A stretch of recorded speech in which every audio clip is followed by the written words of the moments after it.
మౌన పోరాటం అంటారు.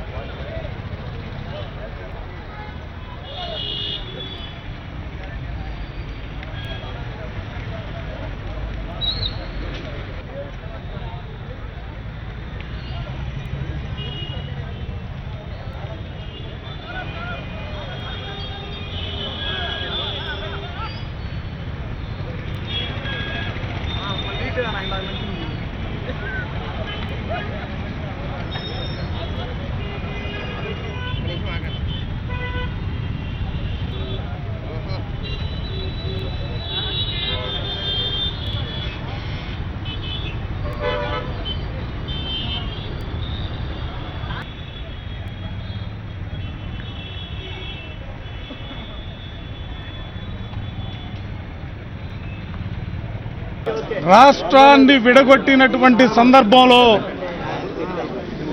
ఆంధ్ర రాష్ట్రానికి ప్రత్యేక హోదా ఇస్తామని 5 సంవత్సరాలంటే 5 సంవత్సరాలు కాదు 10 సంవత్సరాలు ఇవ్వాలని, మరొకళ్ళు ఇంకొక అడుగు వేసి 15 సంవత్సరాలు ఇవ్వాలని చెప్పినటువంటి రాజకీయ పార్టీలు బీజేపీ ప్రభుత్వం, తెలుగుదేశం ప్రభుత్వాలు రెండు కూడా రాష్ట్రంలో కేంద్రంలో అధికారంలో ఉన్నప్పటికీ ఈ రోజున రాష్ట్రానికి ప్రత్యేక హోదా తీసుకురావడంలో తెలుగుదేశం పార్టీ ఇవ్వడంలో బీజేపీ ప్రభుత్వాలు రెండు ప్రభుత్వాలు కూడా ఘోరంగా వైఫల్యం చెంది ఆంధ్ర రాష్ట్ర ప్రజానీకానికి వెన్నుపోటు పొడిచినటువంటి పరిస్థితులు ఇవాళ రాష్ట్రంలో చూస్తా ఉన్నాం.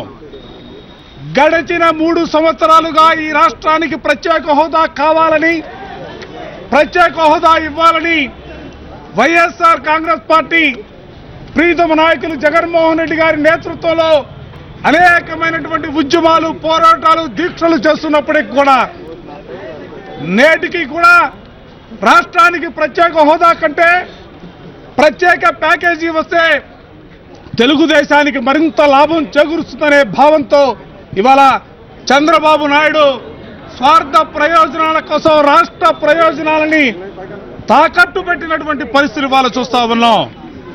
ఇవాళ తమిళనాడులో జరుగుతున్నటువంటి జల్లికట్టు ఉద్యమాన్ని చూస్తూ ఉంటే నిజంగా సిగ్గుతో తల వంచుకునే పరిస్థితులు ఇవాళ రాష్ట్రంలో కనిపిస్తా ఉన్నాయి. నాయకులను అడుగుతా ఉన్నాం, మీకు సిగ్గు లేదా, శరవ లేదా?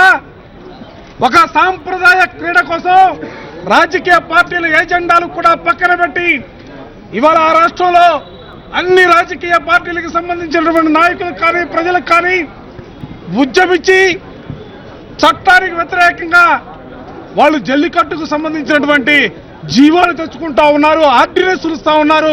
ఇటువంటి పరిస్థితుల్లో మనం చట్టంలో ఉన్నటువంటి ప్రత్యేక హోదాని ఎందుకు సాధించలేకపోతున్నామని అడుగుతా ఉన్నాం. ప్రభుత్వమే లోపాయికారి ఒప్పందంతో రాష్ట్ర ప్రత్యేక హోదాని నీరుగారుస్తా ఉంది.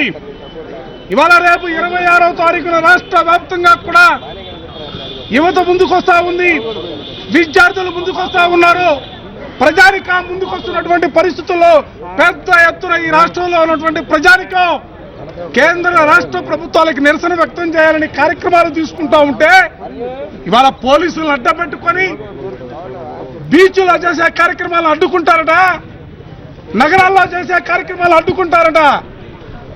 ఎవరి కోసం పరిపాలన చేస్తున్నారని అడుగుతా ఉన్నాం. ఎవరి ప్రయోజనాలను కాపాడుకోవడం కోసం ఈ ప్రభుత్వం ప్రయత్నం చేస్తుందని అడుగుతా ఉన్నాం.